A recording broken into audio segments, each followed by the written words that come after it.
right, so we got you back now, and you're a full-fledged member of the Orlando Police Department, right? That's correct. And you show up for your first shift, and of course they got you working Monday through Friday days, right? Initially, that was during the academy. Once I graduated, I was placed, which they kind of asked you where you want to go. I knew it wasn't going to be day shift because you're more seasoned, more senior officers are usually on day shift, and it's understandable. So it was either evening shift or midnight shift. And I said, you know what? I want to go to midnights.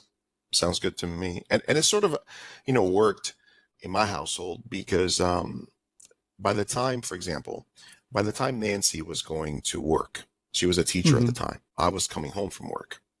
So then I would go to sleep and I'd sleep all day and she would wake me up when she would get back from work, which was around 3:00. And then we could go grocery shopping, cook dinner, eat, watch TV or whatnot. And then by the time she was going to sleep or getting ready to go to bed, I was getting ready to go to work. She would go to bed by 10:45, 10:30, 10:45. I was back at the station because we had lineup. And then my shift started. It was 11 at night till 7 in the morning. And and so what area of town were you assigned to the first time?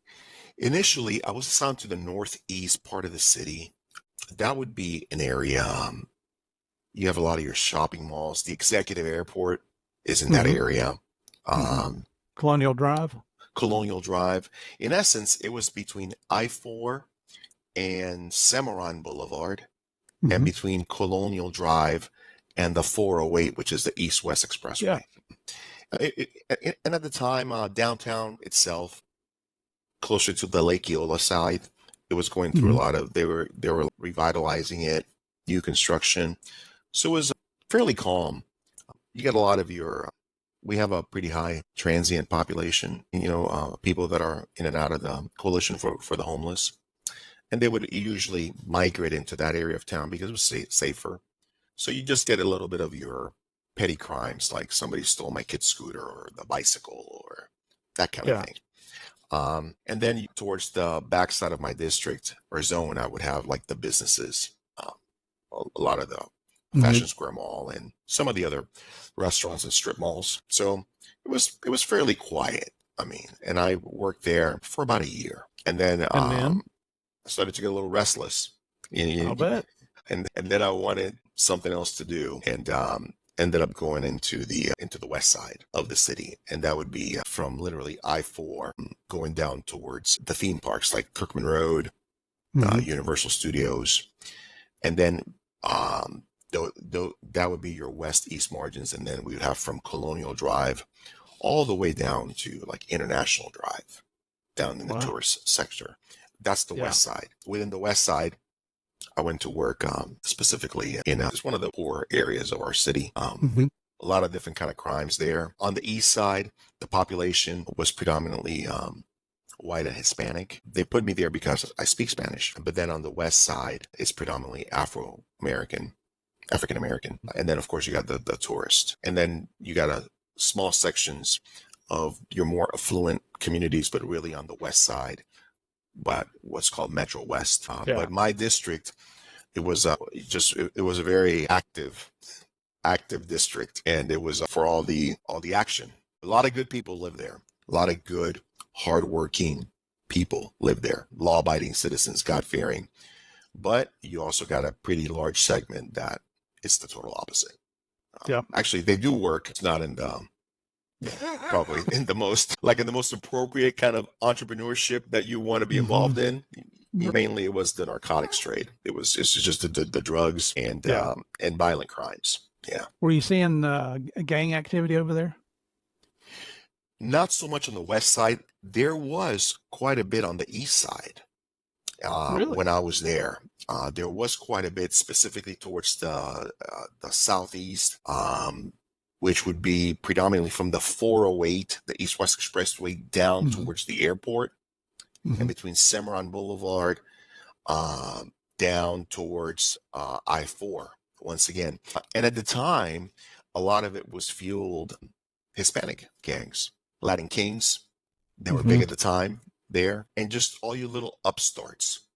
We were not seeing a lot of what we see now and hear a lot about MS-13, that kind of thing. That wasn't People were still stuck on the Latin Kings and maybe a little bit on the west side of the Crips and Bloods kind of thing, like the founding fathers of it all, if you want to say, but not so much on the west side. I didn't see a lot of that. What we did see, it was a lot of just the violent crimes. I mean, it was the robberies, the home invasions, the carjackings, the smash and grabs, properties against crime, especially during closer to the tourist areas, because you have all the outlet shops, and you would get your thefts at the hotels that were on the drive, that kind of thing. But mainly where I was, a lot of it was just drugs, and home invasions, and I found those to be usually interesting, because I don't think I ever worked a home invasion where maybe there was, and I just don't recall,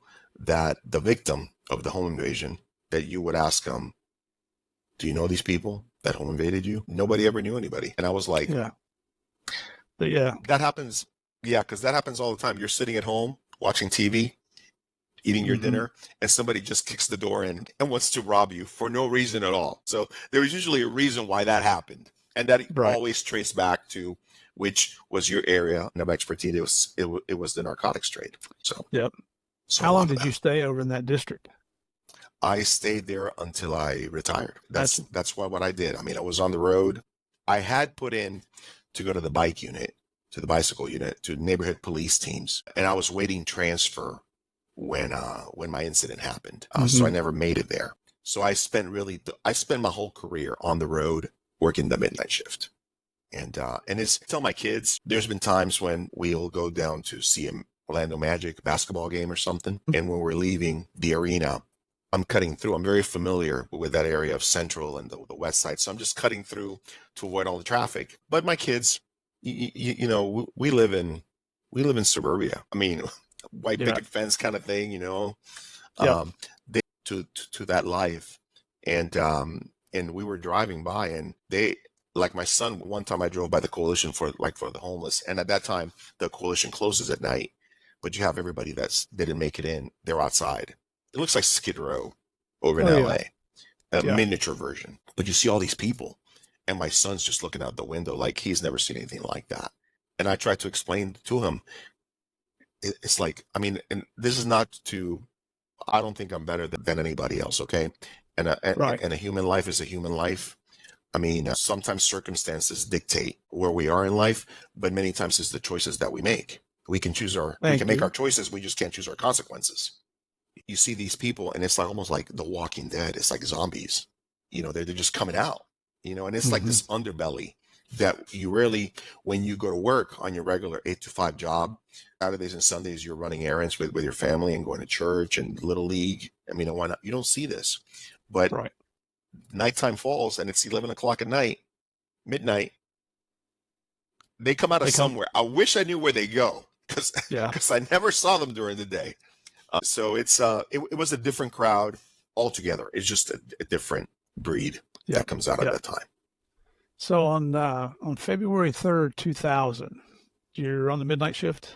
I'm on the midnight shift. And let me if you would just walk us through the events of that night. Sure. I was working. It was about maybe like 1:15, 1:20 in the morning.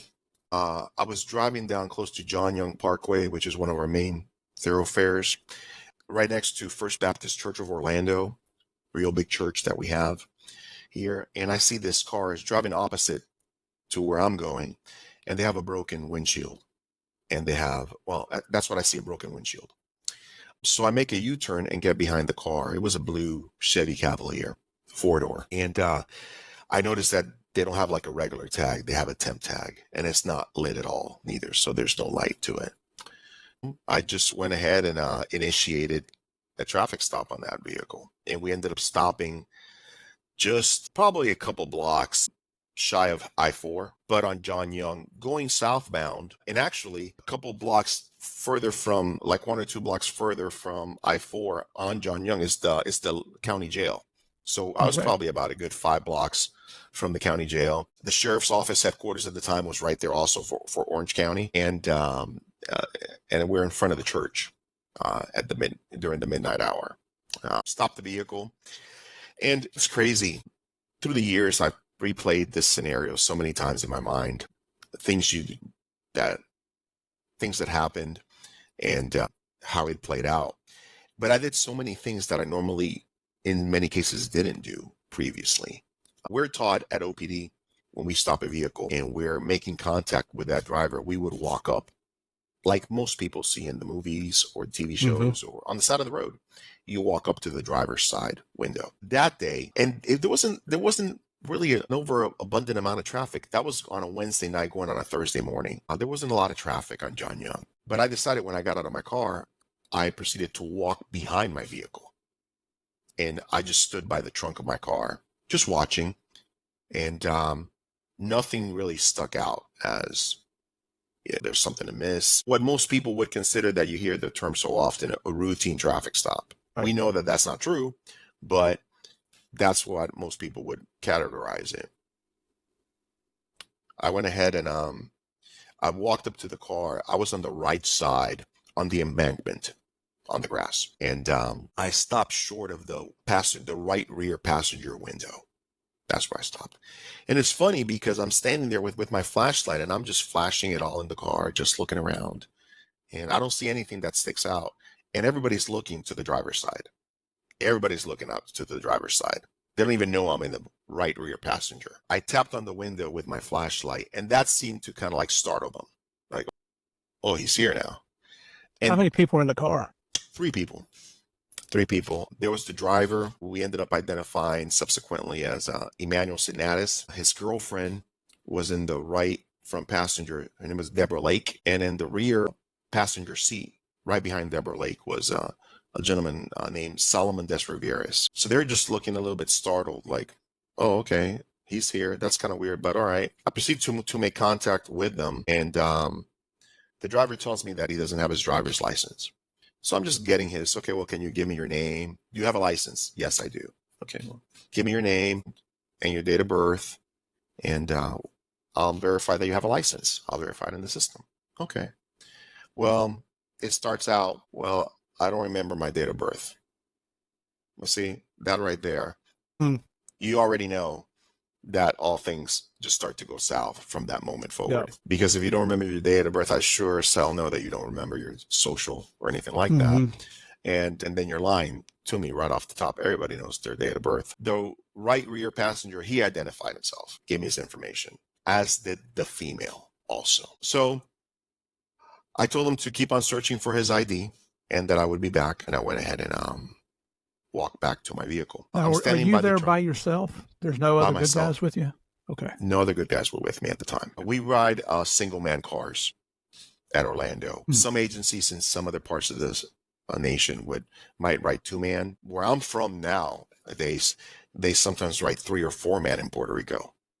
And they have a paddy wagon that comes along and takes people into custody. But at the time, we rode single-man cars. All right. And I'm verifying all the information, and it comes back that the passenger, the right rear passenger, Solomon DeSalvia, has a warrant out of New York. Okay, for robbery.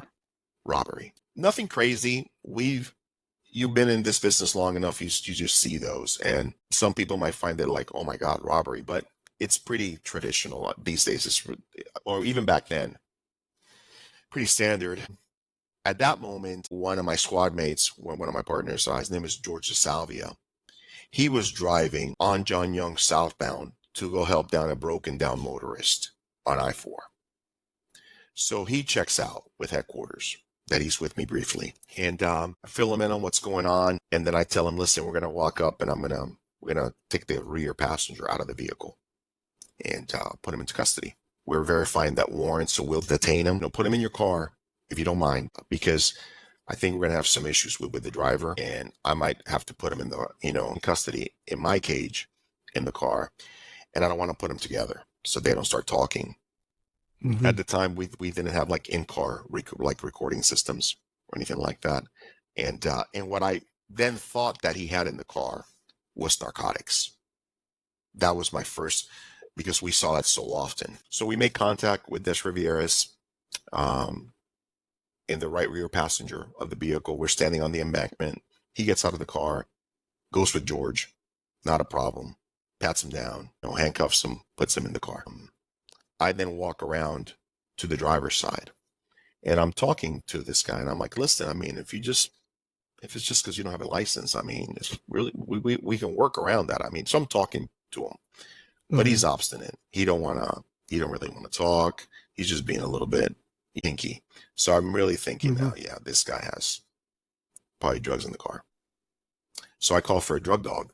At that time, then George is walking back up and he proceeds to stand. It would be in the left front quarter panel of the bad guy's vehicle. He's standing facing the windshield, facing like at a 45 degree, facing the driver, facing the windshield. And I'm standing behind, like the door's still closed. And I'm standing right normally where you would stand if you just make your initial contact with them on the passengers or on the driver's side. And we have a drug dog that's coming, Kilo 95 at the time. But they're coming from far away, like Colonial and Cimarron. That's like my old district, the opposite side of town. Yeah. So then my thought was, listen, obviously this guy's lying to me. I know he has something in the car. I can't verify that, like that he has a license, so he's driving with no license. I can either detain him now and then go ahead and search the car afterwards, or we can just run the dog around the car. And if it alerts, then we got even more PC. But I decide let's go ahead and get him secure. That way the drug dog can work unimpeded. We can open up the doors. Dog can go inside. We can open up the trunk, and whatnot, without having the person just sitting in the car or anything like that. So I went ahead and proceeded to open the door to the vehicle, and I told him to go ahead and step out, which he didn't want to do. And I had ascertained already that he didn't have a license. So I went ahead and told him you learn tricks along the way of how to do things, right? I remember that when they taught me at the academy how to handcuff somebody, you're giving them all your verbal commands with your presence, your uniform, your battle gear. You're giving them commands, bend at the waist, hands straight out, look to your left, don't look at me. But in reality, how that goes, hey man, could you please bend? They're gone, like 100 feet away already running. So sometimes I was like, this guy's gonna run, and we're like in a pretty three-lane street, not a lot of traffic, but I don't want this guy running, gets hit by a car or something. It becomes a mess. Right. So I said, face your passenger. He was still sitting in the car.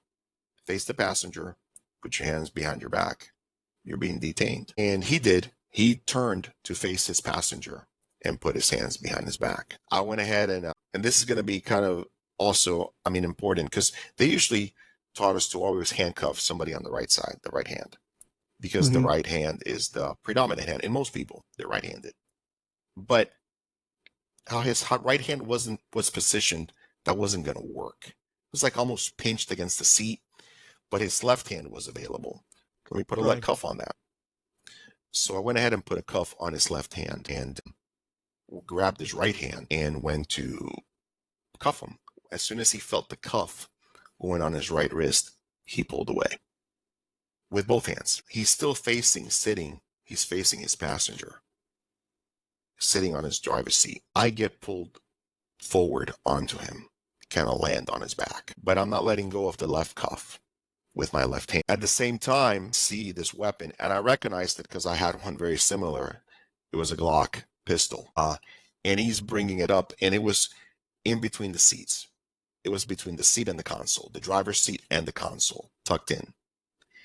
When he pulled away, he stuck his right hand in there and brought it up. And as he's bringing it up, I'm like literally leaning on him. My head is against the back of his head. I'm grabbing on with the left hand, and I'm looking over his left shoulder, in essence, and I see the weapon coming up.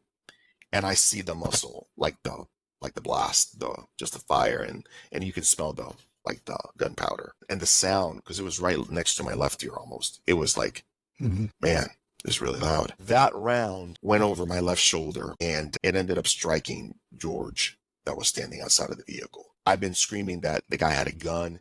Mind you, this is taking me some time to give you the setting and the story.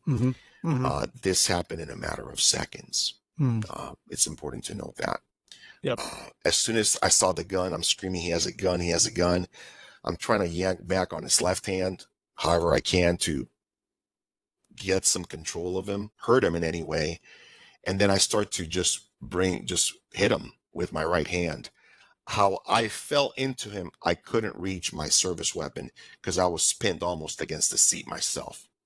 And my hand, I really couldn't get to it with a safety holster and pull out my service weapon. I couldn't do it. So he fired. And everything started to then move so slowly, ever so slowly. Because then it dawns on you, at least for me, in like a millisecond, I'm like, okay, I'm going to shoot this guy. I mean, it went from like, hey, step out of the car to, no, I'm going to shoot you. Mm-hmm. And so I was like, but I got to get off of him. So I went ahead and I pushed him. I remember just pushing him with my left hand. I got some wiggle room and I was able to like shove him again with my right hand. But I'm like, I need to create some space to take my gun out. And I'm standing out of the car now. I'm like pushing myself out of the car, pushing him, going for my gun. He shoots again. That round struck me in the left shoulder, not where the vest covers. I was wearing a vest that night. It's important for those that may not know, vests are like tank tops. Where they meet up, the front panel and the back panel where they connect, it's usually Velcro. Mm-hmm. You may, if you are lucky, have a little bit of Kevlar there, the material, the fabric, but it doesn't work like that. So that round went right through and through my shoulder.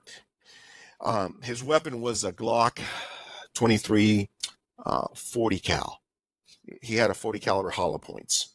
The initial impact was bad. The exiting wound was even worse because of the grains and all that, the pellets. I'm trying to back out of the car. When I got shot, I fall down. He starts to come out of the car. I'm just trying to stand up because I'm thinking in my mind, if I lay here, I'm already a step behind. He's going to shoot me right here laying down.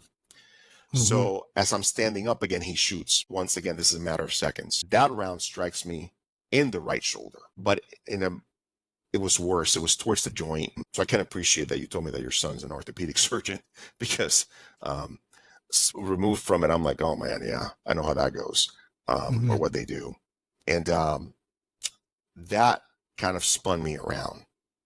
And when it spun me around, I couldn't use my arms, Murph. It's like I couldn't bring them up. Yeah, because the damage that these rounds had caused. I mean, this is not a 22 or anything like that, or it just wasn't like that. And so I remember looking, and for some reason, I'm like, okay, I got to get over this trunk area now, his back, to put it some space. And I couldn't move my right arm. I could move my left. And I'm thinking in my mind, I can unholster my gun with my left hand. I don't know how, but I'm going to do it. When I turned to try to make that move, he shot me again. And that round went literally like it's almost like on my right side.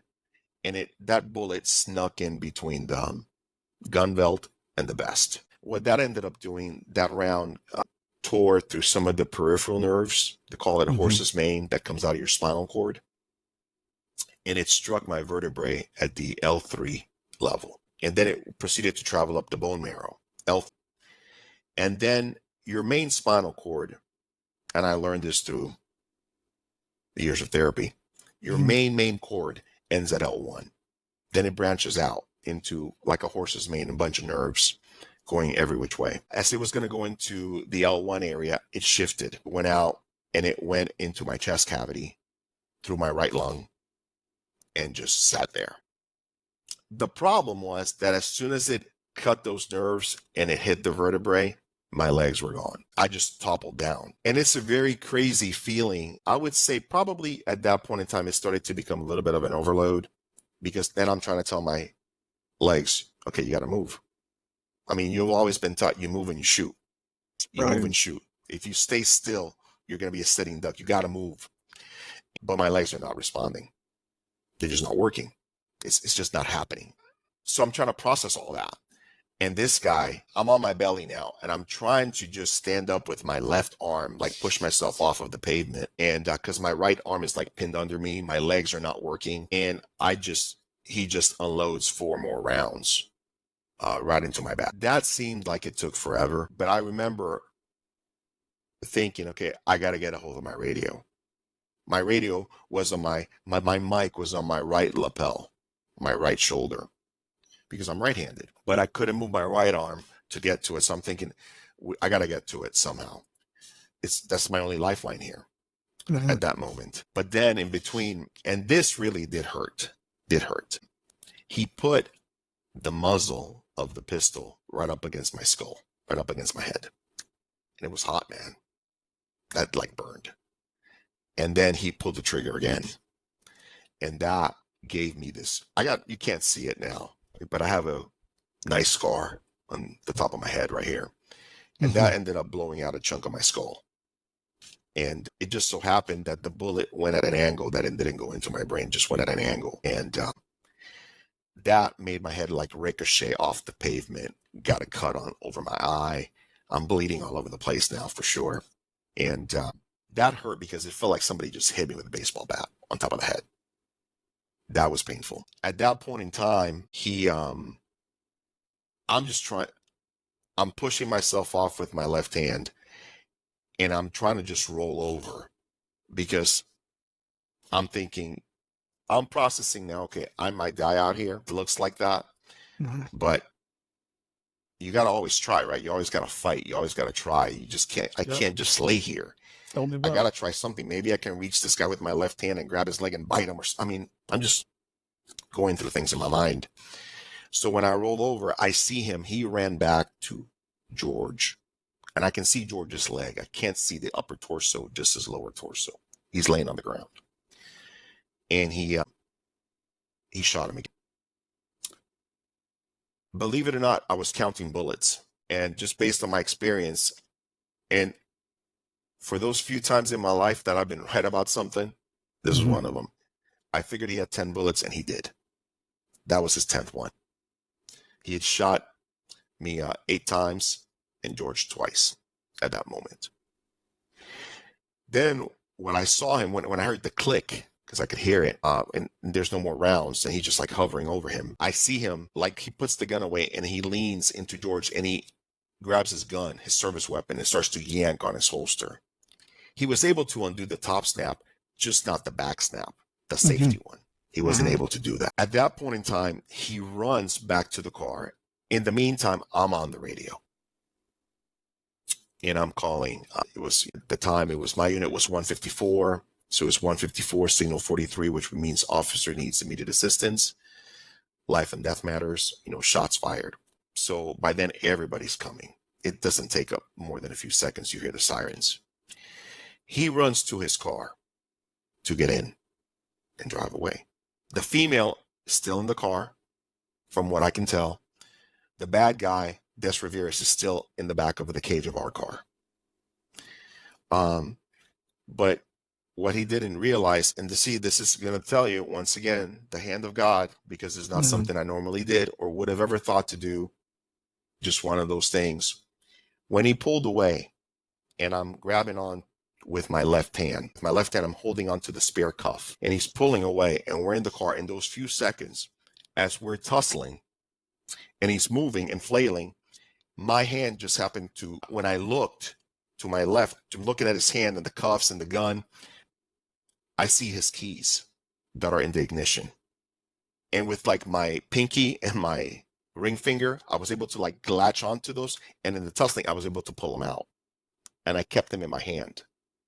So I had the keys to the car in my hand. When I was trying to roll over, I tucked them into my gun belt. Wow. So when he goes to get in the car and drive away, he can't drive away because I got the keys. He takes off on foot, and then a manhunt ensues where he was found the next morning. At that point in time, had a deputy arrived on the scene from what I was told subsequently, and he is working on George. I had one of my other squad mates. He showed up first on the scene. I could hear him on the radio. 2 officers are down. People get here. And then I remember another officer who later on passed away. His name is Carl Smith. Carl Smith got to the scene, and he grabs me and drags me over to like my car, to the wheel well. And he like sits me up against the tire, the front right tire, or the front left tire. He's just like slapping me on the face, making sure I'm not passing out, and trying to get a description. And I was conscious. I was conscious the whole time. OFD, the fire department, they responded within minutes. They, for all they say that they take care of their patients on the field, I'm gonna have to differ with these guys on this one. Love them to Right. death, but they did exactly what they needed to do to save my life. Literally, Murph, they scooped me up by my legs, which that really hurt, and by my torso. They grabbed me, they threw me on a gurney, threw me in the ambulance. Within minutes, I was at Orlando Regional Medical Center, which is our trauma center, kind of like what Jackson Memorial is down in South Florida. Yeah. And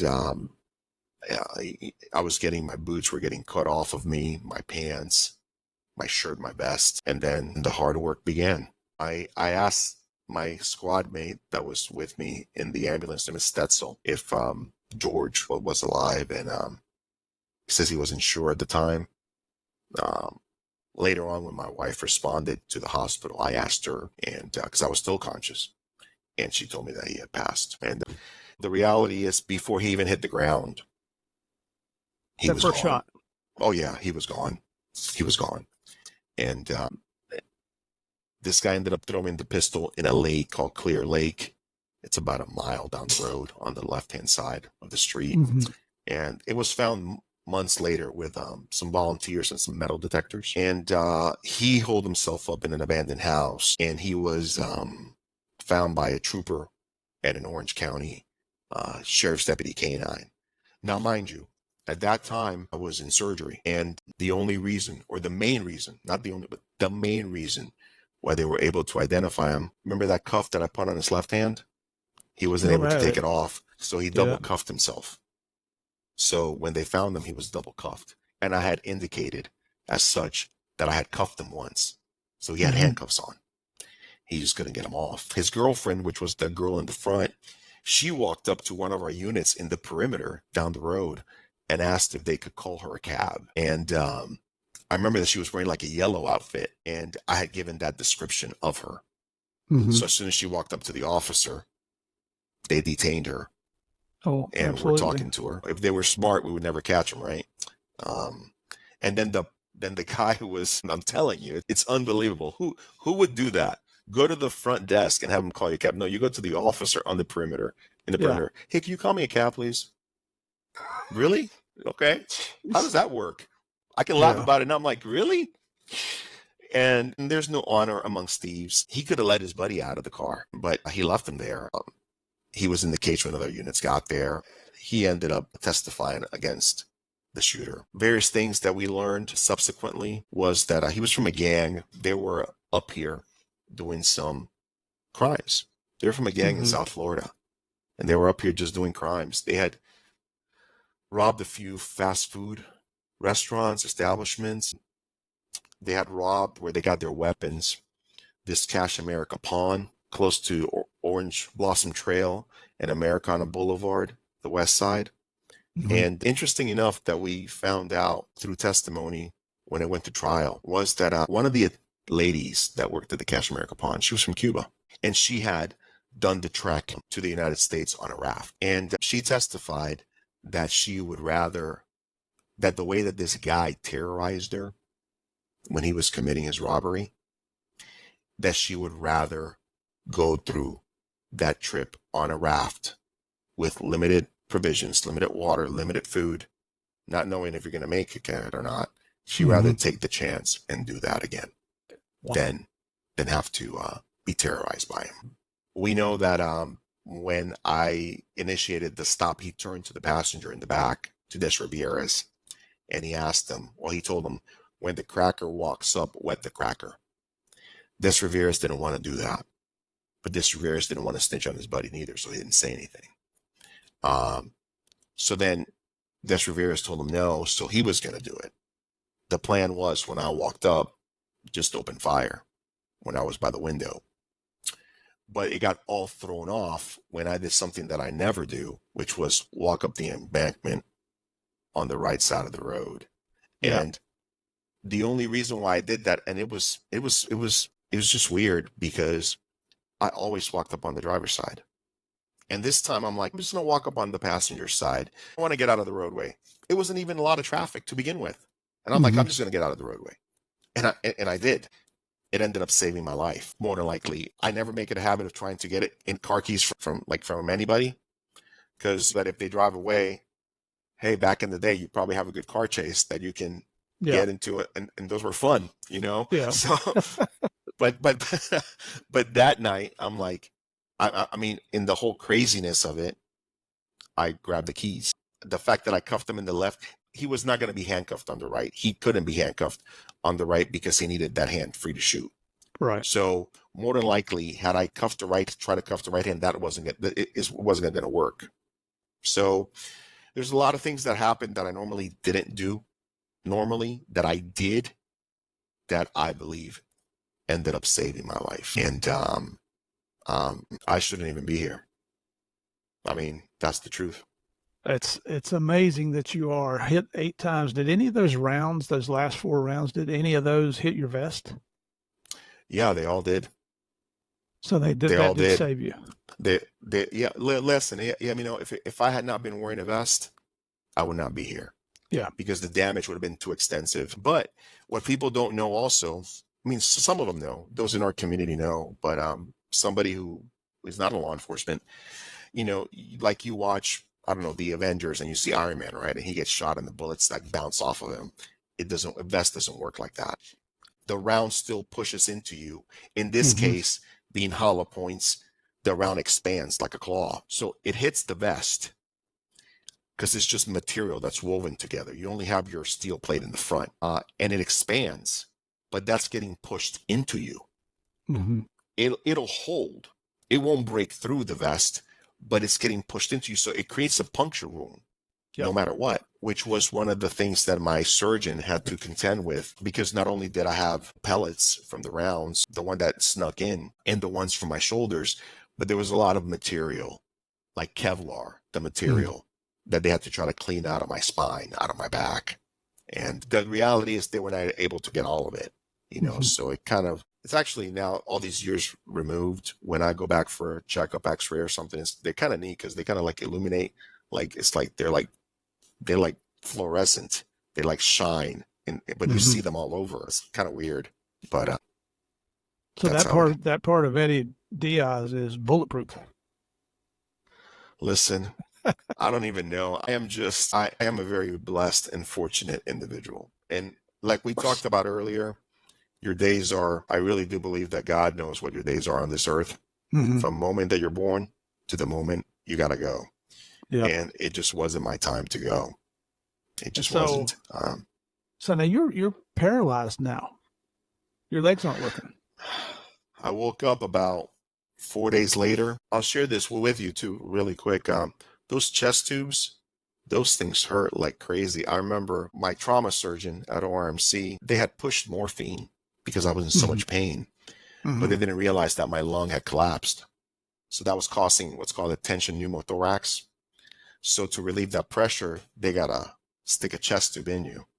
Well, the way to do that, think of an arrow, and they put the arrow right in between your ribs, usually like second or third rib, and then they punch it in.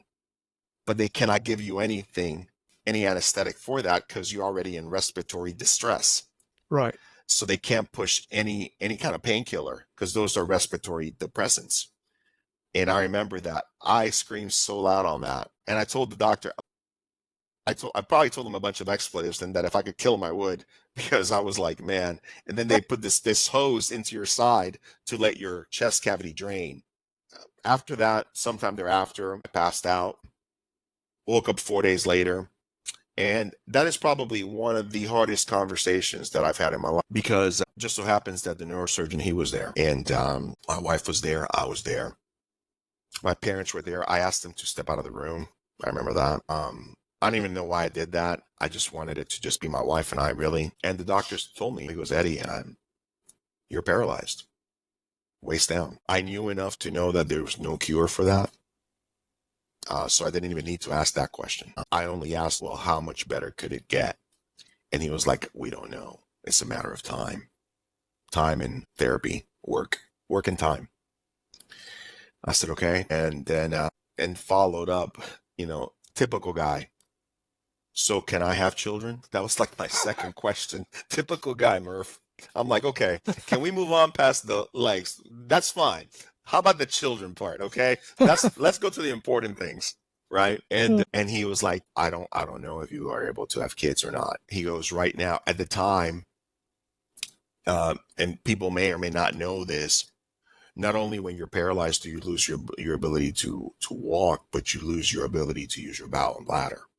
Mm-hmm. You just don't go to the bathroom like you would. And so I will tell you, it was to my ego as a man, as a person, as a human being, it was very humbling. It was very humbling. And my wife, we had been married for a year and a half. She's listening. I mean, she's right there. And he said he was sorry. And I remember he left the room and I just stayed with her. And that probably brought a lot of despair at the time into my life, because now I knew that George was gone. So that had happened. I knew that my career was done. I'd never be a cop again. Mm-hmm. But then now you're talking that the use of my legs is in question. The use of my bowel and bladder is in question. And even the ability to have children, that's in question. So I remember, I had this conversation with Nancy, and I think I mentioned it too. It wasn't what she signed up for, at least in my own mind, in my own simplistic way of looking at things. This is not what she signed up for. I mean, we don't know what challenges I'm going to have in the future. Right. It's not fair to her, and I told her, I go, if you want to go, maybe we should get divorced. Maybe you can go your way and have a good life. You can meet somebody else and have a fine life. Mm-hmm. And you don't have to deal with all the stuff, all the crap, all the baggage that has just been unloaded at your doorstep, at your feet. Because the reality is, and I told her, I do not know how, but I can tell you, I'm not the same person that I was. I mean, I know how in some ways, but I do not know how in other ways. I'm not the same person that I was 4 days ago. That dead and gone. Things have changed. I'm sure she, if I remember correctly, she said some expletives to me. And she was like, pretty much kind of like that she would mess me up if I ever brought that topic of conversation up again, if I ever gave that suggestion. And I was like, listen, just kind of think about it. And she kind of like gave me the look like she was about to hurt me, even more hurt than I was. And I was like, all right, I'll leave it alone. Okay, fine. We won't go there anymore. And in that realm, fast forward, we've been together now for 31 years. Man, that's why I called her an unsung hero earlier, because I knew how this story was going to play out. She's a champ. But then all the other hard work started. I mean, because we had a couple of trials to deal with this guy. The state attorney was taking over the murder of a law enforcement officer and the attempted murder of another one. But then, funny thing, the feds got involved. And I love you guys for this one thing, man. If there's any reason why I love you guys, for example, and people got to realize, at the state level, we call it, let's say it's robbery. Mm-hmm. You guys call it interfering with interstate commerce. And it sounds nice and fancy. And all that does, it adds like another 20 years to your sentence, where at the state level it was 5, with the feds is 20. And it's all, and had an agent from the ATF. I won't say her name here, but she retired already. And she is working with one of the assistant U.S. attorneys. I'll say his name. His name is Matt Perry. He's over in Tampa now. I think he's in charge of training for the attorneys down there. But this guy, top notch for the feds. I mean, and he just felt like he needed to get involved. The agent from the ATF got involved. And because they had stolen weapons, that made it a ATF issue, federal issue. And because they've done things in various jurisdictions and whatnot. And so they got involved. And then locally, it was Jeff Ashton. He's been involved in some other high-profile cases, but at the time, he was the lead state attorney that took over for my case. And top-notch. I couldn't ask for more. Actually, him and Matthew Perry, Matthew served as his co-counsel at the state level, And then he helped Matthew at the federal level. So they kind of, I mean, it was seamless. It was great. The way it should be. And yeah, no, I mean, it was phenomenal. I mean, he got convicted, and he received, at the time, I want to say it was about 185 years, the federal level. He ended up getting at the state level convicted. The state was looking for the death penalty, but it's hard. It's hard. And I've come to realize that and reconcile it in my own mind. It's hard to get a jury, 12 jurors that are just good, law-abiding, hardworking people, and for you to ask them to put somebody to death and execute them. It's hard. Not everybody sees things like you and I see things, maybe. So he was given life in prison without parole for both the murder and the attempted murder. And it's kind of the good thing about that is that he went through his appeal in a relatively short fashion, and it was closed, and we could move on. We can move on forward. If we were dealing with a death penalty case, we would be obviously revisiting this forever. Right now. You know, I mean, no issues with how it was handled. I wish some outcomes might have been different in relation to sentencing, but listen, we had a hearing not that long ago because he was looking to reduce, by some Supreme Court decision, he was going to reduce the amount of years that he had been held by the feds by like 35 years. It wasn't going to mean anything. So it went from like 185 to 150. But I guess when you have time in your hands, what else and you got found to do? Jesus, and you found Jesus, you want to make sure that you exhaust all possibilities. His sentence got reduced to 150 years or something like that. And so it's funny because when you look him up at the state level, he has a nice hold by the U.S. Marshals after the life sentences. So he's going to die in a pine box. You know what? Nobody will ever convince me. Yes, you adapt to prison living, but you adapt out of necessity. But it's not normal for human beings to live caged up like that either. It's not easy living. It's just not. And with no hope of ever getting out. Could you imagine? I mean, you are a young man. He was in his early 20s, 20, something like that. Wow. And the rest of your life is done, Murph. Yep. Your life is done. There's no hope for anything. There's no Mother's Day, no Christmas, no Thanksgiving, no birthdays, no having a family, not enjoying fresh air. I mean, you're stuck in a cage. He didn't remember when his birthday was anyway, so that one doesn't have to worry about. So that would not happen.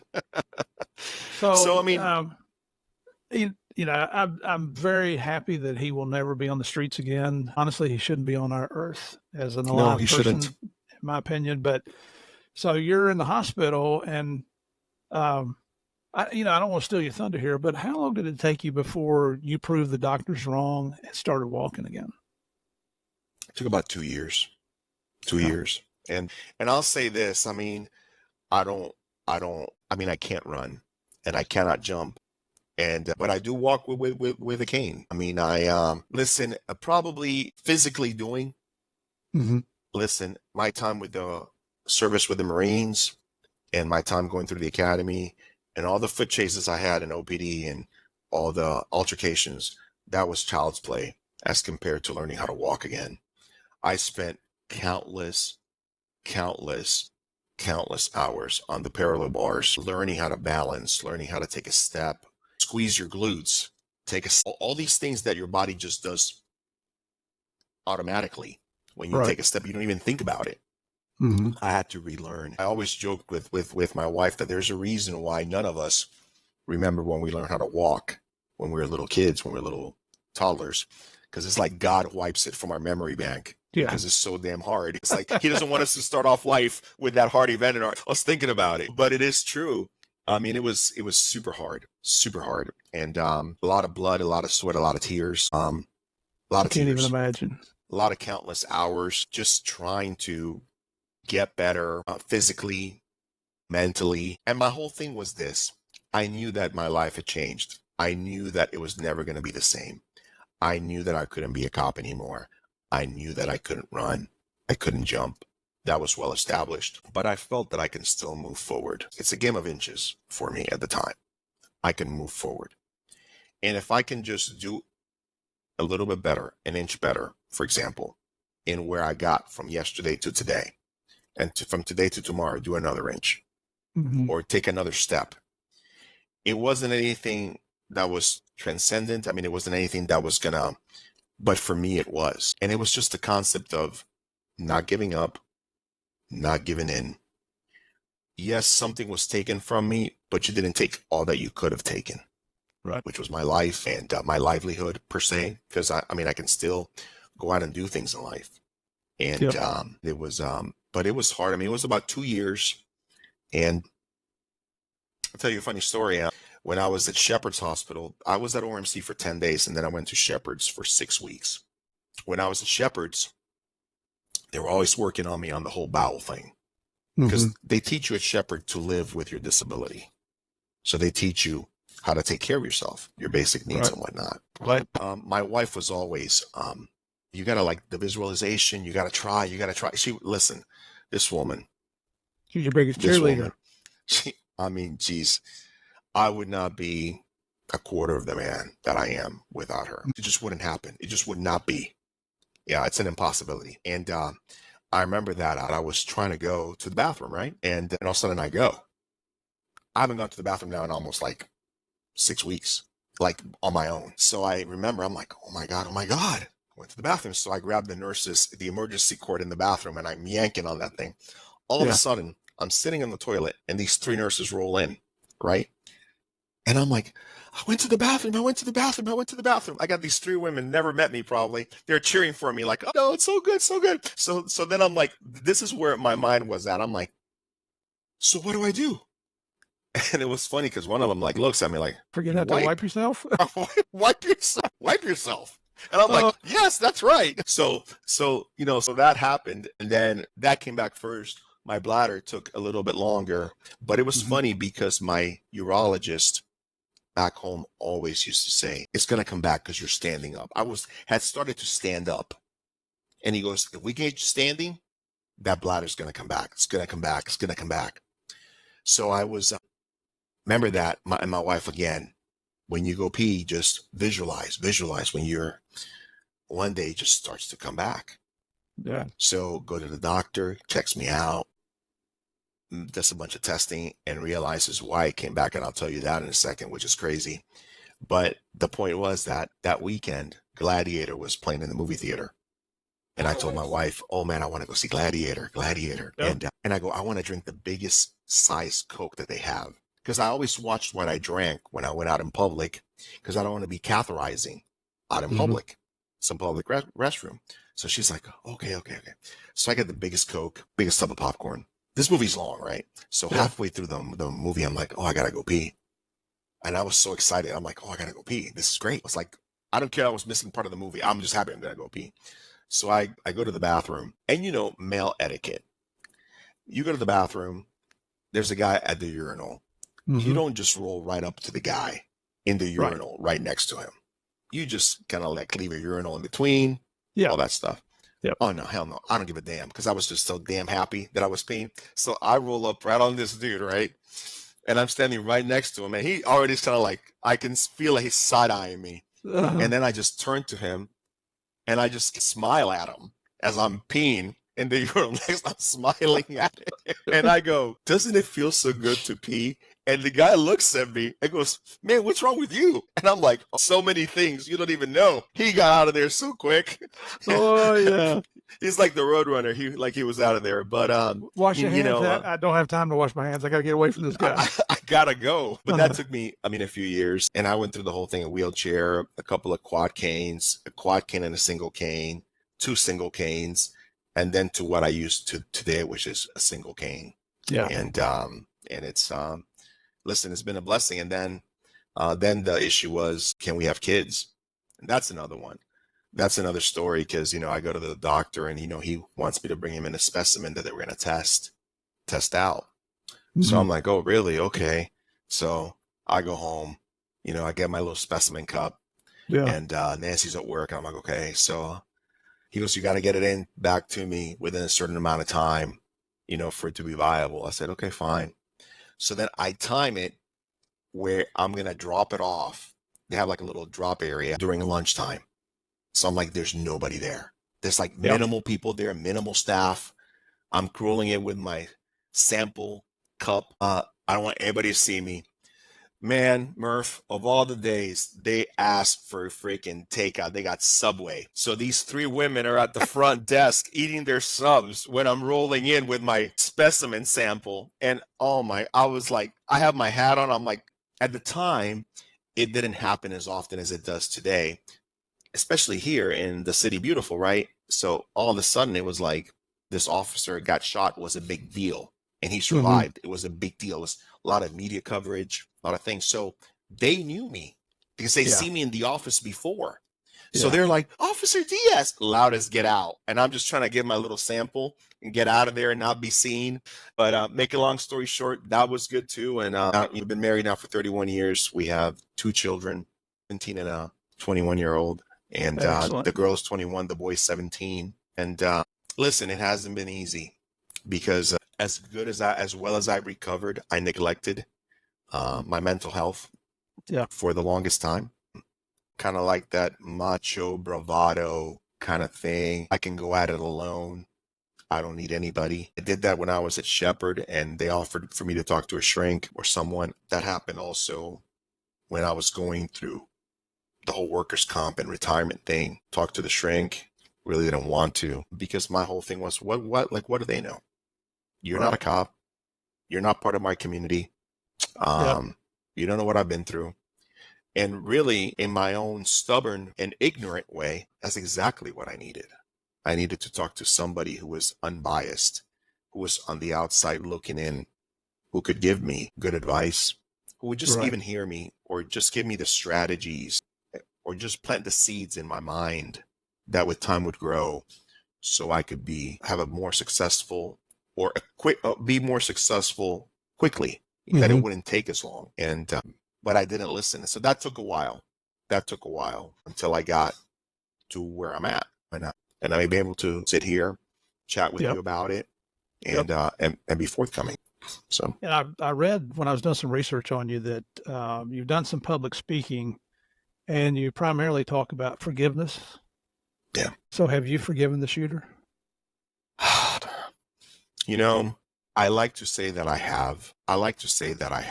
Well, let's go back. I used to think that I had. Have I done it today? Yes. I'm in a different place, mentally, physically. I'm not the same man that I used to be. And for the better. I mean, I would hope. And the reason why, obviously, I detest what he did. I hold him accountable for what he did. Based on my faith, is there a chance that I'll see him again someday in paradise? Well, there is that chance. But there's probably a great probability that I won't, knowing him.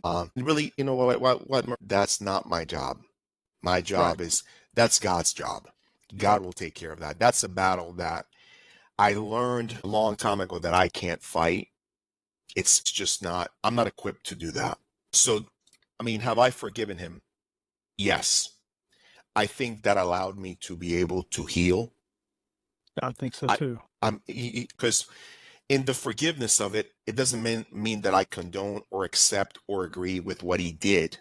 I just refuse to let any sort of hatred, negative feelings dominate my life towards him.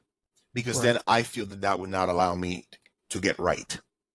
Then that would affect me and my family. And the thing was this, when I realized that, and I realized how that was affecting my wife, my children, and myself, I cannot let this guy win. Right. And if I held on to that, I'm letting him win in a sense. That's how at least I see it. And I don't want this guy to have any sort of control or any sort of power or his memory or anything over me. So I agree. Back then, I thought I had. I really hadn't. It took me a while. It took a bit. And listen, and I came to the conclusion. He's tried to get moved to the feds to be incarcerated in the federal system a number of times, and it's always been denied. Because the state system, the Fed is not good, but the state is a little bit worse, a lot worse. So that's not easy living. I can only imagine what he goes through. Of course, those are his consequences. He made his choices, and he doesn't get a chance to choose his consequences. That's the bet he made. That's the bet he lays on. Good luck with that. Maybe God can help you with that. But I mean, I did do some public speaking, and I found that every step of the way, it helped me to heal. I had the opportunity to go to the academy a few times and talk about my incident. And I felt every single time, Murph, it's helped me to heal. And even to this day, right now, I'm sure that I will walk away from this and be like, you know what? I'm glad I had a chance to tell my story. And if it can help somebody, if maybe there's an officer out there that listens to it and decides, I'm going to start to walk down the embankment a little bit instead of, and if that helps them, and even if they never really know if that saved their life or not, then so be it. And it's it's so easy to get complacent out there. So easy. It is, especially like when you do it day in and day out, and it's the same, you fall into this routine, and then you get complacent and you get cocky. I've seen it all, done it all already. I chase down every perp that there is. You gotta be humble and be willing to learn every day and just be vigilant. I mean, just head on a swivel, as they say. So very quickly, tell everybody what you're doing now, because I love the way when I asked you that when we first talked, I love this answer. Listen, I am your bona fide basketball dad. I am a retired individual who is a bona fide basketball. I am that guy that you see on the stands. The only difference is I keep my mouth shut. Yeah. I don't do all the scream. Well, sometimes I yell when my son does a good play. I mean, he's 17 now. He's been playing ball. How tall is he? 6'8". Wow. 6'8". And he was a big baby to begin with. I mean, he was like 10, 12 when he was born. 10 pounds, 12 ounces. He was huge. Wow. I'm telling you, I mean, I did well. I did my job well. But my wife rolls her eyes when I say that, There's a lot of comments I can make on that, but I'm not.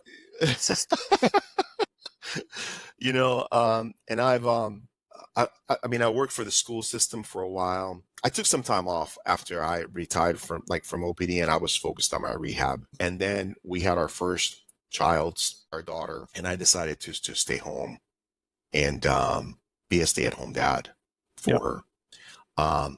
Then we decided to have our second born, and I decided, well, I gave Sydney the same opportunity I'm going to give Ethan. So I stayed home for another bit, stay-at-home dad. And listen, was it challenging? Yes. I never changed so many diapers in my life, heated up so many bottles of formula and milk, and fed so many Chef Boyardee meals. But listen, those raviolis, those were good. But it gave my children and myself the opportunity. God gifted me that. To do something that a lot of dads can't do. And then when they were a little bit older, then I had the opportunity to go back, and I worked for the school system in Seminole County. And then I worked there for quite a few years.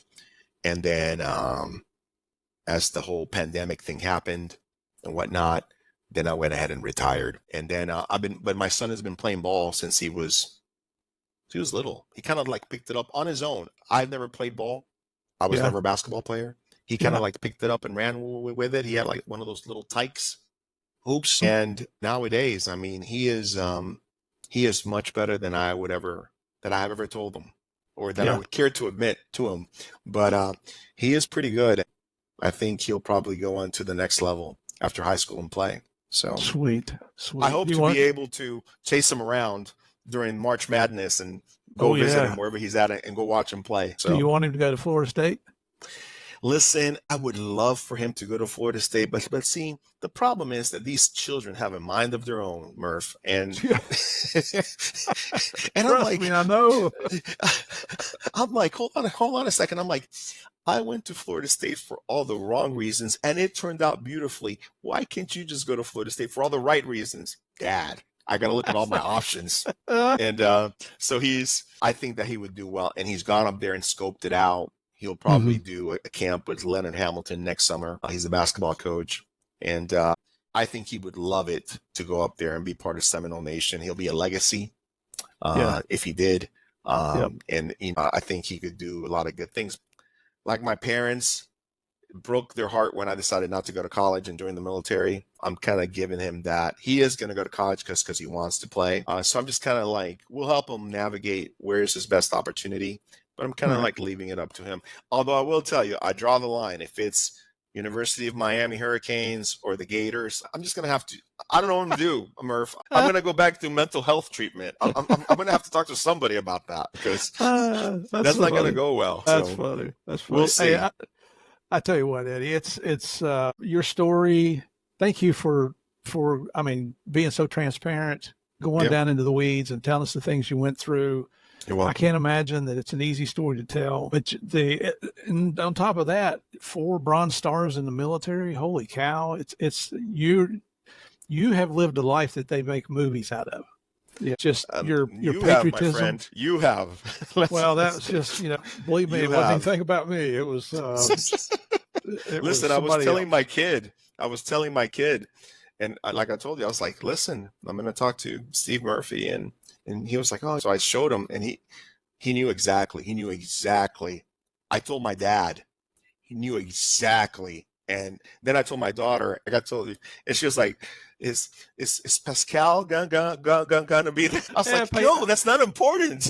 Pedro played that other guy. What's his Javier? Yeah, no, he's not gonna be there. It's really thank you for giving me the opportunity to just, like I said, tell my story. Hopefully, people find that amongst serious topics or aspects, they find the humor, and hopefully it helps somebody else, and maybe it motivates somebody.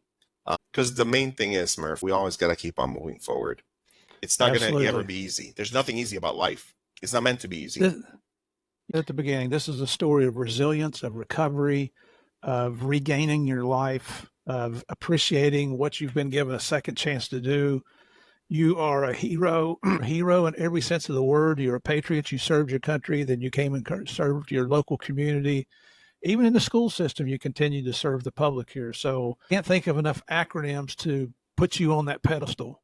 But believe me, brother, you are up there. Basketball dad. I love it. That's all I am. Basketball dad. Just and with your permission, I would like to dedicate today's episode to Officer George DeSalvia, who gave his life protecting our community. He really is. I mean, listen, he gave a little bit. He gave it all. And that's the reality. That's a fact. Yeah. And if there's ever anybody that is a hero, it's him. He didn't need to stop. Exactly. To check up on me as we normally did. We would always back up each other, and whether it was called for or not. Yep. He was just on his way to help somebody else who was broken down on I-4, broken down motorist, and he decided to stop, and he sacrificed everything. And it had not been for him, Lord knows where I would be, because the reality is he was wounded twice, and I don't know if I would have had it in me to be able to sustain 2 more wounds. I just don't know, Murph. Probably not, to be honest with you. And he is the real hero, and it's really men like him, men and women like him, who are willing to do the things that a lot of people are not willing to do or won't do for our country, for our state, for our local communities in different ways. But in law enforcement work, this is, this is the kind of guy, he's running to the gunfire when others run away from it. He's running into the burning building when people are running out of it, and it's men like him. It's been proven through our history as a nation, and it's men like him, and it'll be men like him and women like him that will, hopefully make sure that our constitutional republic endures, our freedoms and our way of life, our American way of life.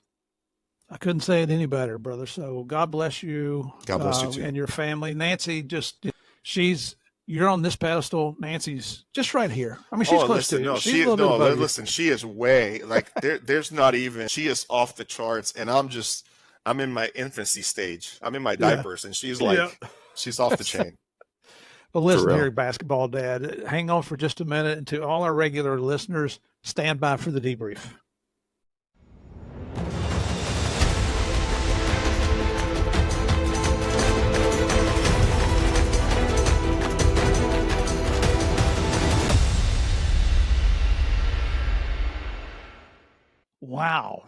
What an inspirational story Eddie Diaz has. And what a shame and an ordeal that he had to go through such a terrifying experience simply because he was doing his job as a police officer and serving the public. I think one of the most ironic things about Eddie almost being murdered that fateful night in 2000 is that it happened after he survived multiple combat situations in Iraq. Eddie received 4 Bronze Stars for his actions in combat, under fire, helping to rescue and save his brothers in arms. You heard what he said. He wasn't just running up and moving the injured back to a safer location. Some of the wounded had to be treated first before they could be moved. Right there where they got shot, right there where the enemy is still shooting at you. What kind of bravery and dedication does that take? Whoa. Some of you may ask, what's a Bronze Star? And what do you have to do to get one? Well, here's your answer. The Bronze Star Medal is the 4th highest individual military award. It may be awarded for acts of heroism, acts of merit, or meritorious service in a combat zone. Now, my understanding is that the Bronze Star comes after the Congressional Medal of Honor, the Distinguished Service Cross, and the Silver Star. So now you know. Whenever I hear about a police officer being wounded or killed in the line of duty, man, I get ramped up. My legs start bouncing. They're bouncing right now. I may start sweating. I get tunnel vision. In my mind's eye, I'm trying to envision the location and what happened. Honestly, it's not that great of a feeling. Well, while editing Eddie's interview, I listened to him recounting the night he was shot, and all those reactions started again. And then Eddie sent me a copy of the dispatcher recording from that night on February 3rd, 2000. Talk about nerve-wracking.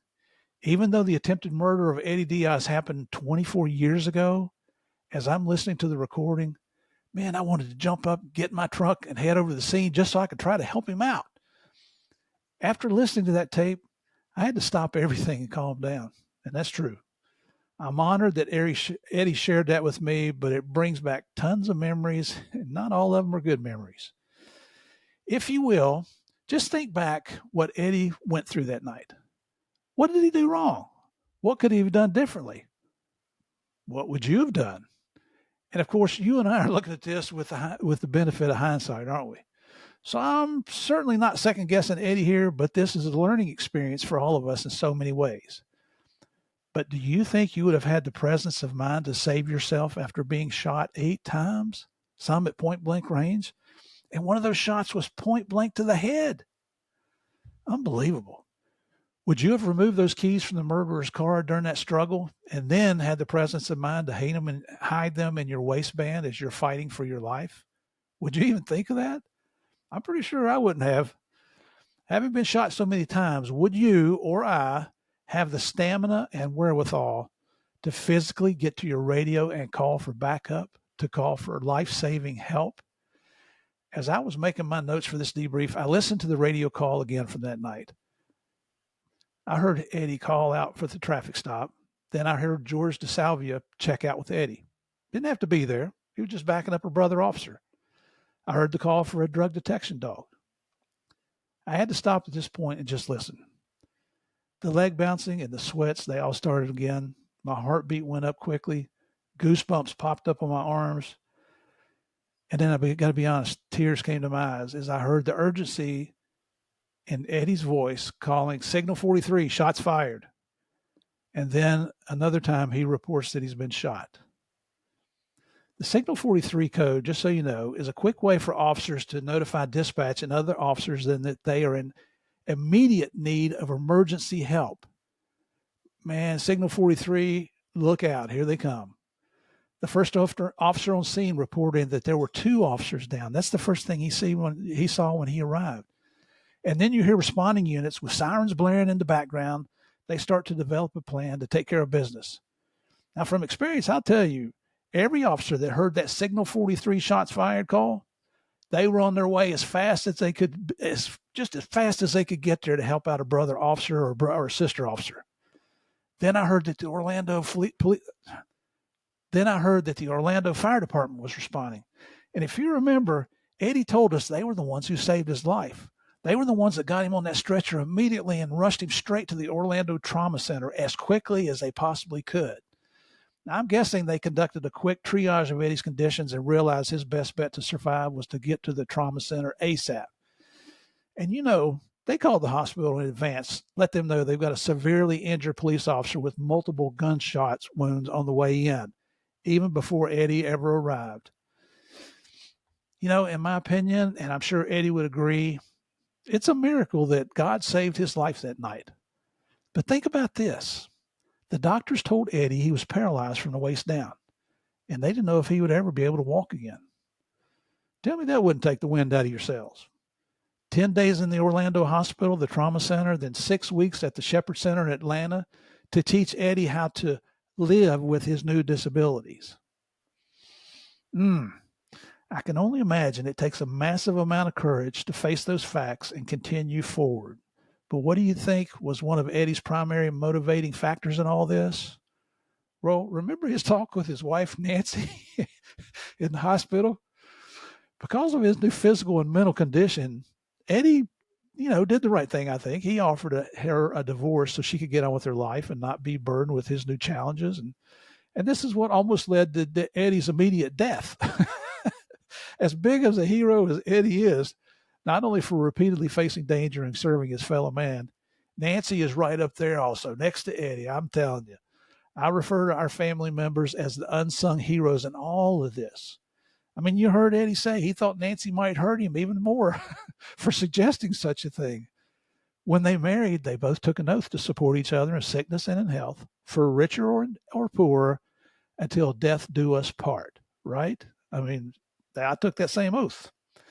Nancy took that oath personally, and when the time came, she lived up to what she said. Now, that's a dedicated wife, the unsung hero. Nancy, I'm as proud of you as I am of Eddie. After all of this, everything Eddie went through, the pain, the anguish, bitterness, doubting, uncertainty, the recovery, and moving forward with a new way of life, if you went through all that, would you have been able to forgive the scumbag that caused it all? The guy that tried to murder you? Honestly, I'm not sure I could. And I hope I never have to find out. But that's exactly what Eddie did. He forgave his attacker. And as Eddie said, that gave him control of his life back. And I hadn't even thought of that. The guy that killed Officer George DeSalvia, that shot Eddie multiple times and left him bleeding in the street to die, that person who, in my opinion, has no right to live in the same world as our heroes, he no longer has any influence over Eddie and the way he's moved forward. By his own account, Eddie Diaz is not the same person he was while fighting in Iraq. He's not the same person that worked at the Orlando Police Department to serve and protect his fellow man. The circumstances of February 3rd, 2000 left him a different man, one who had to relearn how to walk, eat, think, live, one who had to give up his beloved profession of being a public servant and then had to deal with depression, anxiety, not really knowing how or if this would all work out. I can't even begin to imagine what kind of demons were in his head after that shooting. But here's the thing. He never quit. And that's the message here. Eddie Diaz never gave up. He never quit. He adapted. He persevered. He overcame those circumstances that would have defeated so many others. Even though his mindset was completely different from his military and police days, he got it right. He accepted these new challenges, but Eddie never accepted defeat. He accepted these new challenges, but Eddie never accepted defeat. His life became one of resilience, of appreciating that he'd been given a second chance, and it's enabled him to put his family first. When I asked Eddie, I said, what's your current occupation? And without hesitation, he said, I'm a basketball dad. Basketball dad. Now, you just got to love that, right? Eddie, thank you for your unwavering service to our country. Brother, you set the standard for the rest of us to try and meet. Your actions while under enemy fire, both in the military and the police department, have shown us what a hero is and what a hero looks like. And to your unbelievable wife, Nancy, our unsung hero, you became an example of what our relationship should be. You demonstrated and continue to do so just what love and commitment are all about in our marriages. Thank you for setting that standard for others to emulate and for being there for Eddie. To you both, I say God bless, job well done. In the Bible, Matthew 5:9 says, "Blessed are the peacemakers, for they will be called children of God." And John 15:13 reads, "Greater love hath no man than this, that he lay down his life for his friend." Man, may God bless all our members of law enforcement, our military, and all of our first responders. So, Eddie, one last thank you for coming on the Game of Crimes podcast and sharing your adventures. It was an honor to have you on the show, brother. So, if you like today's episodes, go to Apple or Spotify and hit those 5 stars. It only takes you a minute and helps support the show. On YouTube, click on that subscribe button, the like button, and the share button. Help me out here. If you want to send me your comments, you can do that on Apple, Spotify, YouTube, or to our email address, which is gameofcrimespodcast@gmail.com. Our website is gameofcrimespodcast.com. That's where you'll find all our episodes, our book lists, some merchandise, and some other stuff on there. On Facebook and Instagram, go to Game of Crimes Podcast, and on X, type in Game of Crimes. Also on Facebook, go to Game of Crimes Fans and join the best private group on the Facebook platform. That group is run by our favorite mafia queen, Miss Sandy Salvato. But watch out. She rules with an iron fist, but she does wear a velvet glove. And if you're looking for even more content, go to patreon.com/Game of Crimes and sign up. I have several monthly episodes that range from silly to seriousness, so come on over and have some fun. Do me a favor and tell your friends about Game of Crimes. Invite them to check out the show. I truly appreciate you helping me spread the word about the best weekly true crime podcast available. Your support's what really keeps me going. I mean that wholeheartedly. And just remember this, we can have different ideas and different opinions, but that doesn't mean we cannot continue to be friends. Finally, thanks for joining me to play the biggest, baddest, most dangerous game of all, the Game of Crimes. I'll see y'all next week.